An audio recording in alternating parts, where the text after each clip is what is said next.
everyone, I'm Lila McDonald, a teenage social entrepreneur and founder of waterless. I'm also host of NZ Business Magazine's podcast, Sustainably Ever After.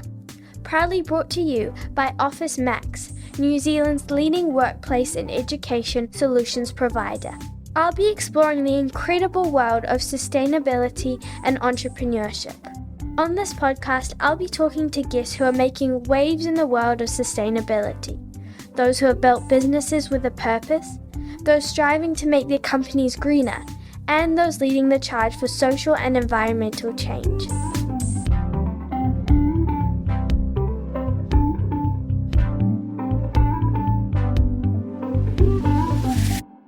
This episode, I am joined by Gaelle Thieme, founder of Dust & Glow, a business revolutionizing the beauty industry with its waterless and sustainable products. At Office Max business accounts, pay less. Sign up at officemax.co.nz/payless. Let's get it done. T's and C's apply. Welcome, Gaelle. Thank you so much for coming. Hi, Lila. Thanks for having me. So I'm guessing you're not originally from New Zealand. Where are you from? So I'm originally from France. I moved to New Zealand in 2011 and never left. Have you always wanted to be an entrepreneur? Yes and no. I always wanted to create products. So I have a background in product development. So initially, before the beauty side of it, I was creating products for kitchen appliances and hair dryers and hair straighteners. And then moved to New Zealand, started working in the beauty industry and started working on product development. So I guess creating product is like being a mini entrepreneur every time, just on repeat. And then one day I was like, I've had enough making products for other people. Let's make some for myself. You mentioned you first started working in kitchen appliances. How did you get into the beauty industry from that? It's quite a funny story. So I was working for a big French company that does a lot of kitchen appliances. So working on that product development and helping creating the new products. And it happened that I was doing focus groups on juicers. So, you know, the kitchen machine where you put your apples and pears and you press and you get a juice. And while doing focus groups to understand a bit better how we could create the best juicer in the world, we started realizing that people were using their juicers to make their own beauty products at home. So they will use, imagine you're like pressing apples or oranges, and they will keep the pulp that was the residue and I guess the waste of it. And they were using that and mixing it with like sugar or mixing it with eggs and things like that to create some home products. So the team decided to kind of create a separate department within the company to kind of investigate that further and created the first beauty product in the world that was allowing you to make your products at home. So you will put all your ingredients in, press a button, and it will either be hot or cold and make basically a cream at home. So I guess that was my transition to beauty. And when I moved to New Zealand, I started working for a big French beauty company, L'Oreal, and worked for them for quite a few years before moving to another beauty brand and then created my own. So it all started with kitchen appliances. That sounds a bit funny, but yeah, that's how it started. That's fascinating. So while working for these large beauty brands, did you notice them using unsustainable practices? I think it's yes and no. I think most of the beauty brands are trying to do better. And some of them are leading in terms of trying to protect water and trying to shift and transition some of their packaging to better options and things like that. But I think the biggest thing that I saw was more the amount of plastic that's being used. So 120 billion of packaging every year. So that's really scary. I think there's also the push to kind of get just more consumers using more and more to the point that in our lifetime as women, apparently we're going to use over 52,000 items of beauty and hygiene in there. Like when you think about it, 52,000. That's crazy. And most of it, it's plastic. So I think for me, it was all of that plus all the discussion around recycling, and I've been guilty myself where you just throw something in your blue bin and you hope that it's going to be recycled. But at the end, when you really go to the recycling plants, and I encourage lots of people to kind of go and do it, I've done it and it's shocking. Not because of what they are doing, but about the reality of what really happens to be recycled. So between the things that are too small to be recycled, the things that are too dirty to be recycled because people throw, milk bottles or juice bottles without cleaning them before, so they can't be recycled, or things that have been thrown within a blue bin, recycling bin, then ended up contaminating everything. So the reality is only 9% of the plastic ends up really recycled. So for me, there's that big debate of, yeah, it's amazing to have a beauty company that says, yes, our packaging can be recycled. Reality is only 9% is going to be recycled. So recycling for me is not enough. It's a good start, but it's not enough. So does that mean it's also really important for consumers to take responsibility and recycle their products properly? There is a big aspect of it. I think as consumers, we need to be educated more and more about what is indeed being recycled and what we can do better. We can see with Auckland and the latest changes with the lids and things like that, there'll be quite a few changes that we still need to tell people, yes, you can recycle this thing, but you need to clean it first. You need to dry it. You need to remove the lid. The lid needs to go somewhere else. But also, I think companies have a big responsibility in choosing from the get-go packaging and products that make sense from an environmental point of view. So apparently 80% of any waste from a product can be designed out at the beginning of the innovation process. And that's a massive number. So it's just like we need to think about how we can make things different. And it's not because it has always been like that it needs to stay like that. It's like, do I need to have a packaging that's 5 times the size? What can I do to reduce that, that amount? So it's like really having all these discussions up front and changing the status quo. Yeah, for sure. Because, reduce is supposed to be before recycle. So do you also think there's a problem with consumers buying too much beauty products? Like always having to have the new palette and the new products? Yeah, we definitely. And I think that's a combination of brands that have for years and years, and I have a marketing background. So, I've been guilty. Like the goal is to try to encourage people to buy, but it's like, do we need 20 pair of jeans? Do we need, 5 different mascara, 10 different color palettes because they are nicer and better? And also, I've big issues with also all the marketing towards the younger generation and having 13-year-old, 14-year-olds already having a skincare regime that's bigger than mine and using some products that first, not only they don't need, but can also have significant issues on their skin barrier. So yes, I think it's a combination. It's like we need the brands to be more responsible and the message needs to be not buy more, but buy better. And there's some great brands out there in beauty, but also like in fashion that are really encouraging people to kind of have a think and rethink what they need, what they don't need, and also all the secondhand markets.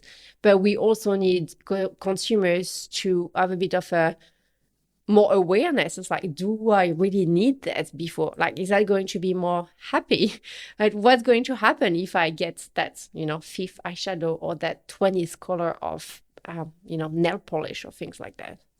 So if you could choose kind of, 3 to 5 products that everyone needs in their skincare routine and that's all they need, what would they be? Well, that's a tricky question. I'm quite minimalist. I think anyone needs a good cleanser. Mm-hmm. And for lots of people, you could even use oils. You could have coconut oil or argan oil have a really good cleanser.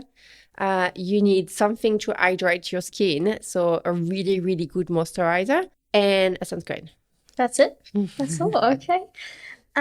So you were working for these beauty companies and you saw all the waste and the problems.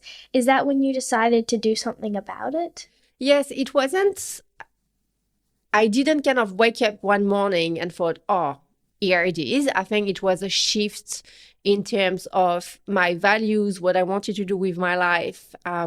So the few things happened is I started working for big natural skincare brands. So I started slowly shifting most of my beauty products from mainstream products to natural products. And also I became a mother, which changed a few things in terms of what I wanted, I guess, to leave as a legacy or future for my daughter. And also when I was raising her, I realized there are quite a few things. I was like, oh, I don't want to put that on her skin. It's like, how come? Hold on a second. If I don't want to put that on her skin, why am I putting it on my skin? So that was quite interesting. And then I was quite lucky with a previous job. I went to quite a few global conferences, including sustainability and climate change. And the big things at the time, already 5 years ago, were plastic. And unfortunately, it's still a hot topic because we haven't really found solutions, or at least not changed fast enough. And the second one is water. So there are 2.2 billion people in the world that lack access to safe water. Most of that lack of water is impacting women because women in lots of countries are responsible for gathering water, which means that they walk kilometers every day. And that has an impact on their work, their school, their family, because they're in charge of collecting that precious water. And by 2025, which is just around the corner, there will be 50% of the world that is projected to live in water-stressed areas as a result of climate change. So when you combine the two, beauty brands are really guilty on the two fronts because most of the products are packaged in plastic. And most of it contain water. So for me, when I saw the two of them, plus spending some time with third-party manufacturer and looking how beauty products are really made, there is 80% water in your shampoo. There is 90% water in your conditioner. There is 80% water in most of your cleansers. I've never really thought about that. That's really interesting. So can you tell me a bit about Dust and Glow and what it does? So I created a brand that all starts in the powder form. So I've removed the 80% water that you have in your shampoo or in your body wash.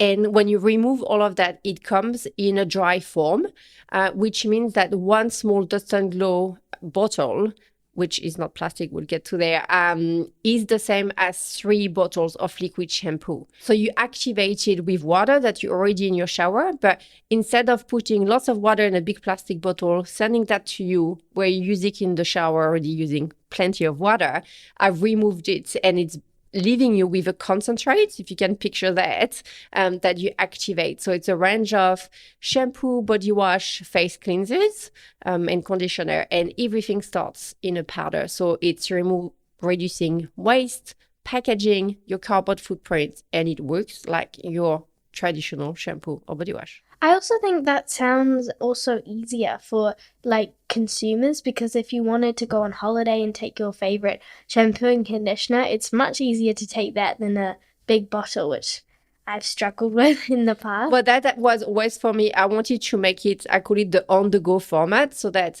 if you go on holiday, you can take it with you. If you go to the gym, I go to the gym in the morning, I can put it in my gym bag and I don't have to carry these big, heavy plastic bottles.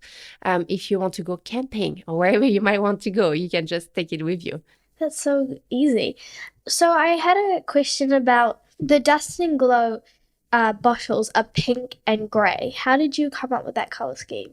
I did lots of different options. I initially had my original samples were in glass bottles, but there were a lot of issue with the glass in terms of it's not really transportable. It can also be quite dangerous if you drop it in your bathroom, for example, and it's heavy. So in terms of carbon footprint, it didn't meet all my criteria. Then I worked with a fantastic graphic designer and worked on a few options. I could have gone down the route of what I call the green traditional beauty for natural products, but I just didn't like it. I wanted something a bit more modern, a bit more pastel, but also something that's is not going to be out of fashion in a year, in 2 years. So I do have a few more colors that might come a bit later. But yeah. Ooh. And also the name, Dust and Glow. I mean, a lot of skincare brands use French names, and you're French. So is there a reason why you didn't pick a French name? How did you come up with? Yeah, I tried to go through a few names that were including French names, especially playing with the word eau, which means water. But then it's complicated because if you're not a French speaker, you might not get it. Then there's lots of explanation. The honest answer is I did have another name that I absolutely loved, which was called anhydrous. And anhydrous means no water, which I thought was amazing. The only thing with the French accent, I tried it on a few people and they were like, what? Because I can't say the H properly. So it was like anhydrous. So it didn't quite work. So the Dust and Glow, it's catchy. The dust is referring to the powder, and it's a bit more playful. So I think it was, easier. Time will tell. Yes. How do you even start producing a formula for it? Because nothing like this has really been done before. So where do you start? Yeah, that was the biggest challenge. So how I started it is I'm not a formulator, but I've brought products to the market before. So I tried myself, ordered lots of ingredients and tried to kind of make the first samples myself until I got to something that what I say was 60 or 70% working. I started with the shampoo and I got, after trying so many that were not good, I got one that was washing my hair. The result wasn't amazing, but I could see that it was working. So then I contacted lots of third-party manufacturers in New Zealand. I was quite lucky. I knew some of them from my previous career and tried to pitch them the idea, send them my dried formulation, a bit of a forecast of what I wanted to do. And they all said no. Oh. And that was a combination of things. The first thing was it was around lockdown time, and everyone, I think, in the world or in New Zealand decided that they wanted to create their own skincare business. The second one was it was hard because I was asking a third-party manufacturer to completely reimagine how they usually create a product. If you don't know anything about the third-party manufacturing world, they do have some base recipes. So the formula to create a cream or moisturizer, there's always the same principles at the beginning, and then you change ingredients, but the science behind it is the same. Where here I was asking them to test new ingredients that they have never tried. And especially from a texture front, the challenge was to create something that was still really nice to use. So yeah, I tried, they all said no, tried again. And then I realized when you're a small business and, my initial forecast wasn't 10 million bottles. It was quite small. They were like, too hard basket or not interesting. Started with one manufacturer that said yes, didn't quite work out. They weren't managing to get the formulation right and it was taking too much time for them. So then I went back to my current manufacturer, came for a meeting and told them I wasn't leaving the room until they said yes. They did say yes, and then we kind of got started. It took a lot of time. The shampoo took a year and something. And then the conditioner, which was kind of the first conditioner in the world in a powder form, took almost 2 years, to the point that I wanted to launch it from the get-go, but I couldn't. I had to kind of delay the launch of that product until it was one that I really liked. So you must have known quite a lot about ingredients and beauty products from your time working in the industry. But can you explain a little bit about what ingredients go into your Dust and Glow product? Yeah. So I think where I started was doing a list of all the things I didn't want in the products, and that list was longer than what I wanted in, which was a problem because I wanted to make sure that they were all vegan. So that means no animal derived products at all in it. I wanted to make sure also that there was no ingredients that doesn't have a purpose in it. So water is used in a body wash and shampoo as a filler because you're putting less active ingredients. So it's costing you less money, and you add the water. It also has a function to emulsify, but it's most of it so that you don't pay too much for a formula. So for me, I wanted to remove water. I removed sulfates, parabens, silicones, fragrances, a lot of allergens. So I was really picky with that. And then the ingredients I wanted to include, I wanted to make sure that they were also not including palm oil, that they were safe for your skin and your hair, and that they had some real benefits. So it took quite a bit of time to find the right ingredients, and the challenge also was they needed to come in a powder form. A lot of ingredients come in powder form, which is quite funny because in your current shampoo, I would say most of the ingredients comes in powder and then are added into water, which we don't know. So there is a range to choose from, but you need to make sure that together they work and that they give you the results and also the sensorial experience, which is quite important for beauty products. I mean, you don't want to put something on your face if you find it sticky or dry or not really pleasant. So that was the biggest challenge. And I also wanted to make sure I was working with a small amount of ingredients. And by doing that, that means that I know where they're coming from. I can tell you how they have been sourced, in which country they're being made. And it's easier when you only have maximum 10 ingredients per product, which for a beauty product is quite small. But that means I can trace back. And when people are asking, like, what about this ingredient? I can tell you where it is coming from. So when you were making all the different variations, trying to get it perfect, were you testing it on yourself? Yeah, so I started testing everything on myself. So if you're not sure, always test on your hand first. Started on myself. And then when I got to a stage where I was happy with that, I started roping a few friends to kind of give me some feedback. And then when that was done, I got quite a few people trying the product, like an official trial with like 30 people trying it. And that's what I do now for every single product I bring to market. I ask a mix now of some existing customers and some non-existing customers, because you get different feedback, to make sure that I get all their insight of, are they liking it? How is their hair looking? How is their skin looking, and all of that. So you mentioned before that you were turned down by a lot of manufacturers. You must have been really passionate and confident about your idea to keep going. But was there ever a point where you wanted to give up?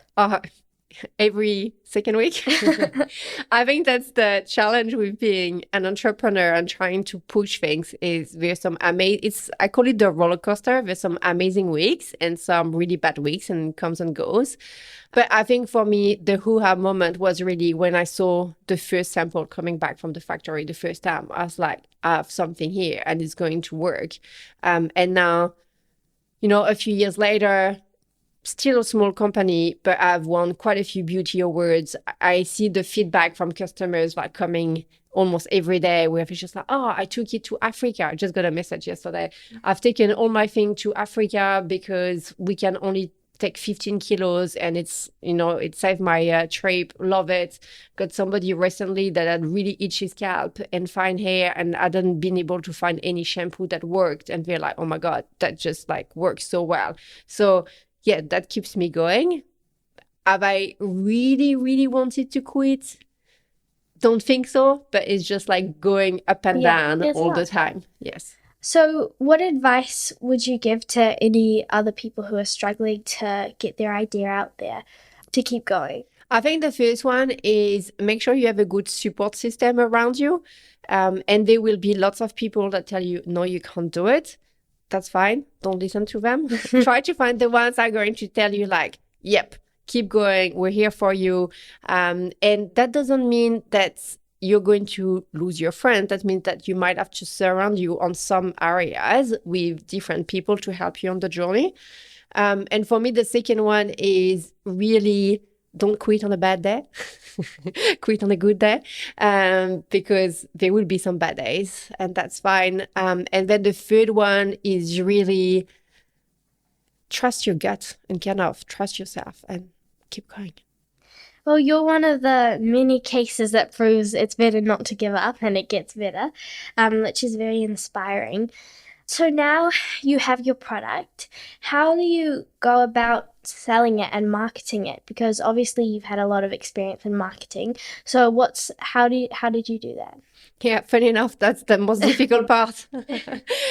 For some people, I will say the making the products is the hard one. For me, that was the second one. So I initially only launched online, and to this day, most of my business is online.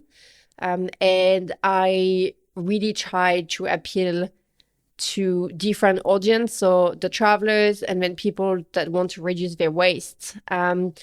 And I'm quite present on social media. I do quite a bit of advertising on Facebook and things like that. But I've also combined that with a bit of print media, because there's still quite a lot of people out there that really like a magazine, especially depending on their age and things like that.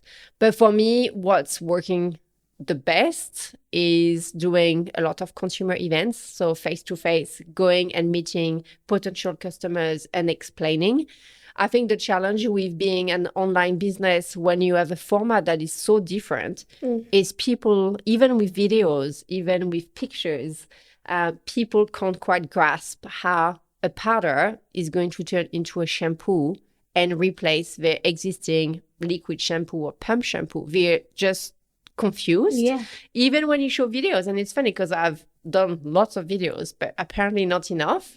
And being able to go face to face and at events, I go to the Go Green Expo, the Women's Lifestyle, and I literally wash my hand for, 200 times a day or something to kind of show people how it works and let them like try it too. And for me, that's the best way to explain.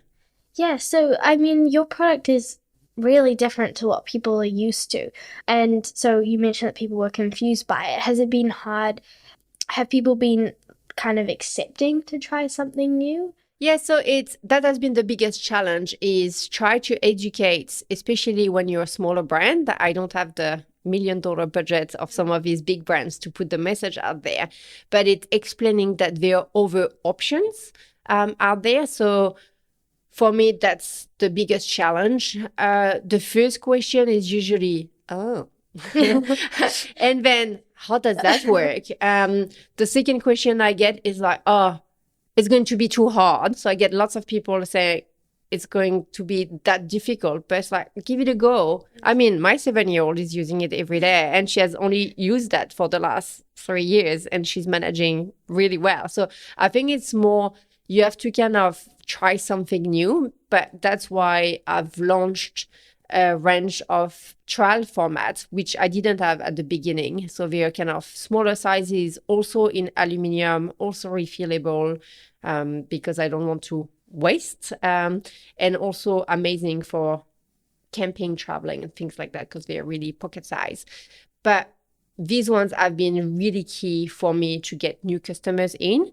I think it's kind of like test it before you buy type of scenario. Right. So your product is obviously a lot more sustainable than other options on the market. Do you do anything within your business, Dust and Glow, to be more sustainable? Yeah, so everything I do, I'm really trying to consider how much waste I'm going to make as a business. And I've really tried. So first thing from the get-go, the formula by itself is waterless. It's in powder. There is no water being used in production at any moment. And also, if you can picture it, because it's all powders, every single thing is being used. There is no leftovers. And if there is extra that's being made during production, I use that for all my refills. So from a production point of view, I've tried to reduce as much as I can. And then I've worked to kind of try to reduce waste in general. And I have kind of a few examples if you want me to go for it. So first one is my packaging, so aluminum bottles. And I've worked with my supplier to get all the shipping boxes where all my aluminum bottles come to reduce the weight. So initially, everything will have come. So it comes in cartons of 200 bottles. And they will all have come with an individual plastic sleeve for each of them. That's how they traditionally ship it. So I've worked with the supplier to get everything shipped without plastic at all. And instead I have cardboard dividers, if you can picture it. And that means that every time I order a box of bottles, they come 100% plastic free. Then I ship these ones to my manufacturer. And after production, I ask them to put them back in the same box. Sounds like a small detail, but by doing that, that means I'm reducing all the cardboard packaging that's being used. While I'm talking about cardboard, I'm passionate about cardboard.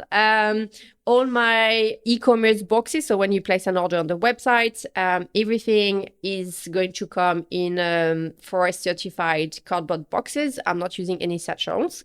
Don't want any plastic out there. And I try to keep them really, really small, just to reduce waste in general. And the fun fact about it is I live in a driveway with quite a few houses, and I've asked all my neighbors to drop off their cardboard boxes. So if you place an order on Dust and Glow and get one that's a bit, there's a few marks on it, that's most likely because I've been reusing it. Most boxes can go 2, 3, 4 rounds and being completely fine. And I also use certified home compostable labels on all my shipping boxes. And I'm really pushing on the refilling system. So every Dust and Glow product can be refilled because your aluminum bottles can be reused for a really, really, really long time. So I'm really trying to kind of remove waste in everyday operations. There's still a few things that I'm working on that are a bit harder.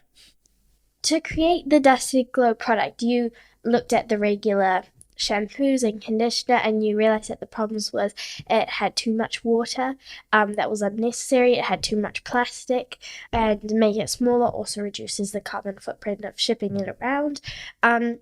So you kind of subtracted the bad things out of that and made the Dust and Glow product. Do you have any advice for maybe businesses who already have an existing product to make it more sustainable? Is the best thing to make recyclable packaging, to reuse things, to try and subtract things like the water? What would your best advice be? Yeah, I think, and it really depends on the industry and the type of product you're making. In some businesses, plastic will be the best option, but it's more trying to see, imagine re-looking at your product for the first time and really kind of dismantling it on okay, what about the packaging? Is that the best packaging? Is the size correct? Could we downsize it? Is the material the right one? I mean, sometimes glass is the best option. Sometimes plastic might be the best option, depending on what you're looking at. And then, okay, what's happening at the end of life? But really going material part by material part. If you're looking at a beauty product, it's okay, so the bottle, what do we do with that? What do I do with the label at the end of life? What about the pump? Is the pump mono-material or not? Because the more different materials you're putting, the less likely it's going to be recycled. And let's face it, nobody is dismantling their shampoo pump because you will have to remove 3 or 4 parts. I mean, even me, I don't do it. So it's really looking at it. It's well, how can you redesign it in a better way? And for some of it, it will be changing the packaging. But so for some brands, it will be more, what do I do with the afterlife of it? There are some brands that are introducing, for example, in fashion or accessories that you can repair for free all your products, so you keep them in circulation for a longer time. That's also a way to look at things. For me, I looked into it and said, okay, once people have that bottle, one, I want to make sure they reuse it and they refill it. That was really important for me. And the second was if they don't want to refill it and they need to dispose of it, how are they going to dispose of it? And really, I would say, go and talk to the experts. The subject on packaging especially is a really hot topic. A lot of people will tell you, you need to avoid all these things. The only way forward is whatever. But it's not straightforward. I have an example. I started all my certified home compostable packaging. So they are like pouches. And initially I started with transparent ones. Well, the good thing is they were biodegrading. The bad thing was they were biodegrading too fast, which means that the first batch I bought, I think I lost 2 or 3 cartons of them because they started breaking down way too quickly, which meant, well, first it was waste in general, loss of revenue for me, but also not really good for customers or retail because you can't have something on shelf that's going to biodegrade after 3 months. It's reality is people want longevity of their products. So it's not black and white, but there are some people out there. I started from the get-go talking to circularity experts, and the team, Louise, if you hear me, they were really amazing, kind of trying to assess the different options and kind of saying what was the best option for my industry. And also in terms of packaging, technology is changing fast.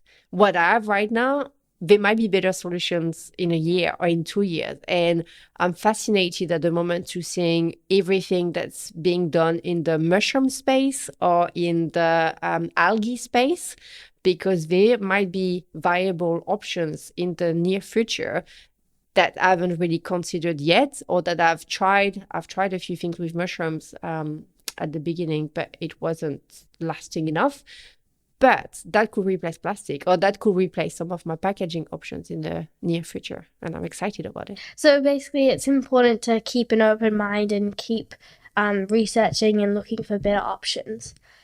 So where else do you see Dust and Glow going in the future? Do you have any more plans? Yeah, so I'm slowly getting into retail at the moment. So now I'm in Common Sense Organics, and I'm trying to get into more refill stores. So you can kind of go and buy your Dust and Glow in bulk, and so that will completely even remove the need for home compostable pouches, because you could get kind of directly to the source, like you go and buy, almond or rice or pasta in bulk. So imagine going for your Dust and Glow. And yes, trying at the moment to expand a bit in Australia, starting to go quite well, and really trying to convince more people to give it a go. So apart from switching to Dust and Glow, what would you say for consumers is the best thing to do in terms of beauty products to become more sustainable for consumers to do? Use less. Use what you already have in your cupboards. I know it sounds a bit counterintuitive, but we all have products that we have and that ideally we need to finish first. And it's also maybe a shift in mindset of, do I really need a hair care routine or a skincare routine with 10 steps? I mean, I don't have time for it, but I'm also not interested. And it's what I think is also a bit daunting for people is you don't need to move everything and being sustainable on everything straight away. Pick one thing that you don't really like and you think that is wasteful, or pick the easiest one for you. I mean, if you're not really into cleansers, or like pick the one that will be the easiest, shift and switch that one to something better, and then slowly make your way. I didn't start by having everything 100%, more sustainable and more natural. I shifted 1 or 2 things and then slowly made my way. And there's still a few things I'm still trying to do better. So you mentioned at the beginning of the podcast that you have a daughter. What legacy do you want to leave for your daughter and her generation? Yeah, and I think for me that has been the biggest, revelation with that process is, when we talk about facts that, by 2025, 50% of the population is not going to have water. I mean, 2025 is next year, it's 4 months away. When we talk about climate change and all the impacts that we are going to have in 2030 or 2050, well, when you think about it, even me in 2050, hopefully will still be around, but for her, she will be in the middle of her life. It's like, I want her to be able to enjoy the world I've been lucky to enjoy. I want her to be able to, go to the beach and enjoy life and see nature and, go in the forest and hear the birds. it sounds really simple, I think, but I think it's all these little things that our generation and generation above have enjoyed. Imagine, a world where you don't have fish anymore, or we don't have birds anymore, or that a lot of species just disappear. I mean, it's quite funny because at the moment she's passionate about dinosaurs, and the biggest question that comes back is, why did they become extinct? But we have a lot of species that are going to disappear in the next 20, 30 years. And how am I going to explain that to my kid? I mean, I don't know. Yeah. How are you going to explain that to your kids? Yeah. So, yeah, I think it's really important so that the next generations can have, like you mentioned, a great world, and to do little things like switching to Dust and Glow and, switching some practices to be more sustainable bit by bit. So that's really interesting. But it's been so interesting to talk to you today and learning more about your company, Dust and Glow. And I never knew how much water was used in beauty products and how removing it could make such an impact. But I really think your idea will change the game for sustainable cosmetics. So thank you so much for coming. Thanks so much for having me, Lila. That was a pleasure. If the listeners want to find out more about Dust and Glow, how can they do that? Yeah, so they can find me on the website, dustandglow.co.nz, or you can find me also on Instagram or Facebook, Dust and Glow Waterless Beauty. Okay, cool. So everyone go check that out. I'd also like to thank everyone listening. That was Gaelle Thieme from Dust and Glow, and I'm Lila McDonald. A special thanks to sponsors of this podcast, Office Max, whose vision is to empower sustainable and successful workplaces. Learn more about how they can help your business at officemax.co.nz. Don't forget to subscribe to the podcast and stay tuned to nzbusiness.co.nz for more details on upcoming episodes and bonus podcast material. Let's make our world more sustainable, one story at a time. See you soon!